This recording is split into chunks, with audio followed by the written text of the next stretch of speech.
অনেক সময় ইনভেস্টররা দেখছেন যে মিউচুয়াল ফান্ড আমার তো করা হয়েছে, এসআইপি দুটো চলছে তো, হয় কোনো ফাইন্যান্সিয়াল ইনস্টিটিউশন কিংবা কারো হাত ধরে কিংবা ডিআইওয়াই করা হয়েছে, আর একটা সেন্স অফ বিলিফ আছে যে আমি তো মিউচুয়াল ফান্ডে ইনভেস্ট করেছি, কিন্তু মিনিংফুলভাবে করা হয়নি, অবজেক্টিভটা তো তৈরি করা হয়নি। তো এই যে একটা সেন্স অফ বিলিফ যে আমার একটা করা হয়েছে আর একটা সত্যিকারে করা, তার মধ্যে যে গ্যাপ, আমার দিনে 10 গ্লাস 8 গ্লাস জল খাওয়ার কথা, আমি 4 গ্লাস খাচ্ছি আর বলছি যে না আমি খেয়েছি তো।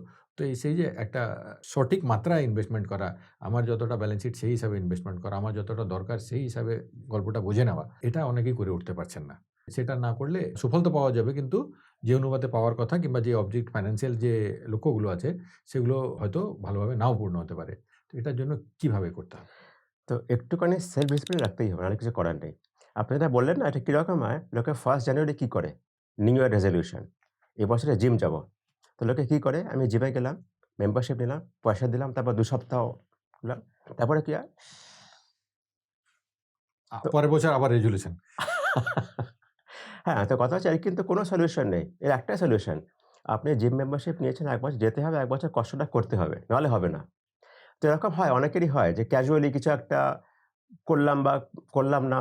আমি তো বলব এই যে শুধু ইনভেস্টমেন্ট, নিবেশ বলে না, বিনিয়োগ বলে নয়। জীবনে যেকোনো কাজ যদি আপনি করছেন তো ভালো করে করুন, নাহলে করার দরকার নেই। শুধু শুরু করলে হবে না, হ্যাঁ। ভালোভাবে গুছিয়ে করতে হবে। আর যতটা দরকার ততটা করতে হবে। Mutual fund investments are subject to market risks. Read all scheme related documents carefully. Mutual ফান্ডের বিনিয়োগে বাজারগত ঝুঁকি রয়েছে। যোজনা সংক্রান্ত সব কাগজপত্র ভালো করে পড়ে নেবেন।